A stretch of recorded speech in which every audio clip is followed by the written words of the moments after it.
Tea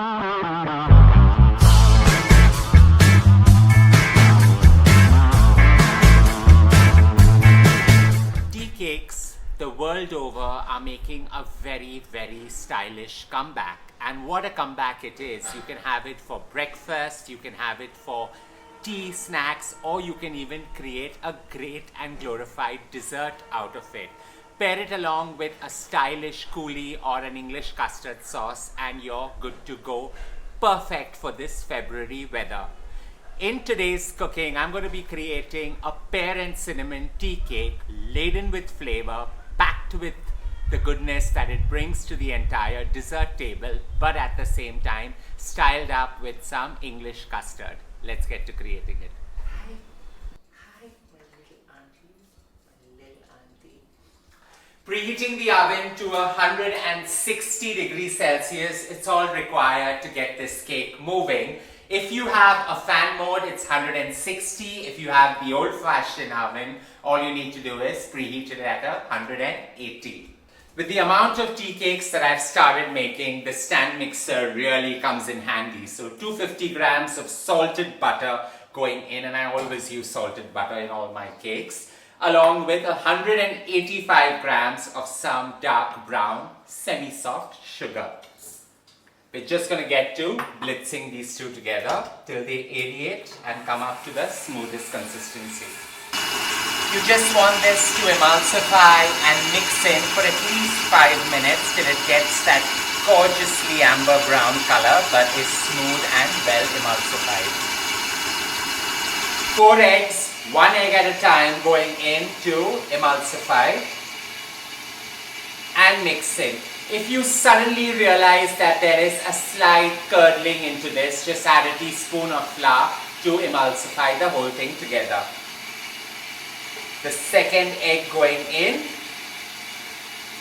and accordingly the third and the fourth.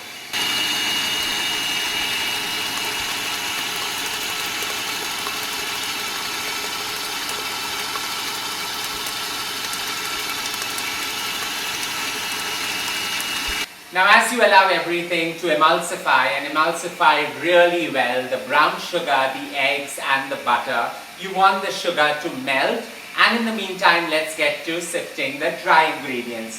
So out here I've got 250 grams of self-rising flour. If you don't have self-rising flour, all you need to do is take 150 grams of refined flour and add 2 teaspoons of baking powder to it. Sift it twice and use 250 grams of that emulsion. So get this into a bowl along with a tablespoon and a half of some cinnamon powder.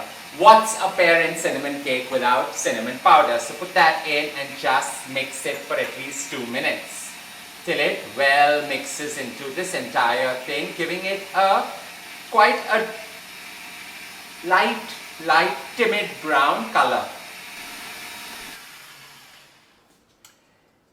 In goes the flour into 2 batches. So the first batch going in, half of it, and just allow it to mix with the entire mix for a minute on the slowest possible rotation. The second batch going in. Such an easy tea time wonder.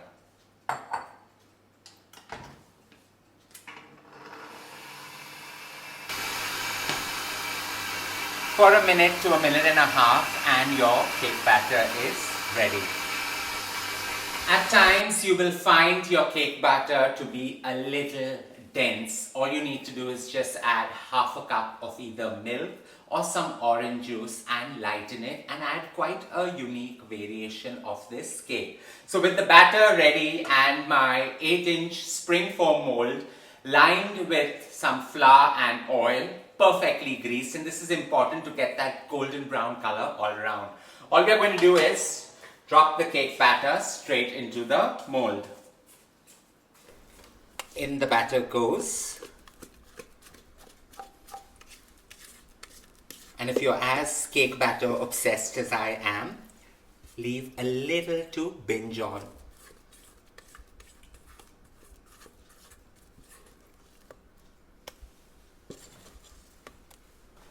I'm sure with my last comment on the cake batter, all the health officials are going to get on my back, because though unhealthy, it's one thing that I've grown up enjoying and binging over.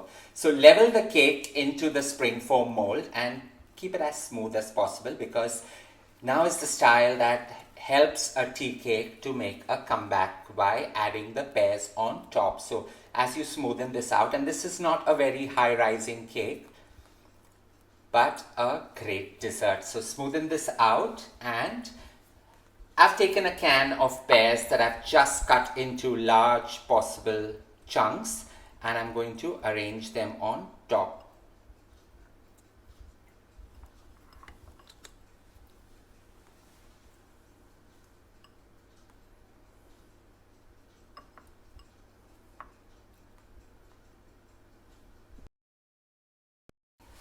Arranging the pears like this, the cake batter just envelopes the pears as they bake. So I've taken about 4 pears, so 8 halves, just cut them into large chunks and they go on top. And now we're going to give this a good blanket of 2 tablespoons of sugar along with a teaspoon of cinnamon powder going on top. We're just going to mix these two well and sprinkle it on the entire creation. Nothing fancy, but the end result is that glossy cinnamony texture. Sprinkle away the perfect sugary blanket.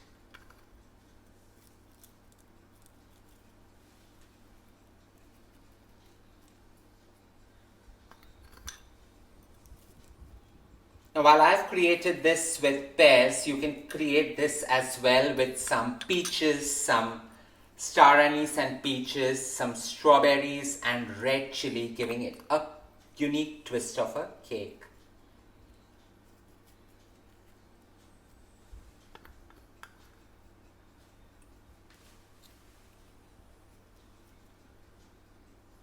Into a preheated oven this goes for 75 minutes, but preferably check after an hour. If the skewer comes out clean, your cake is ready.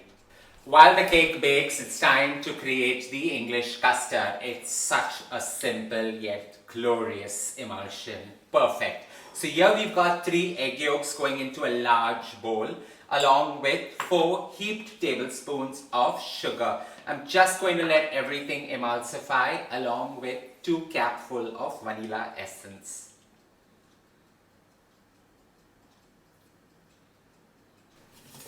Just mix the sugar, vanilla and egg yolk emulsion.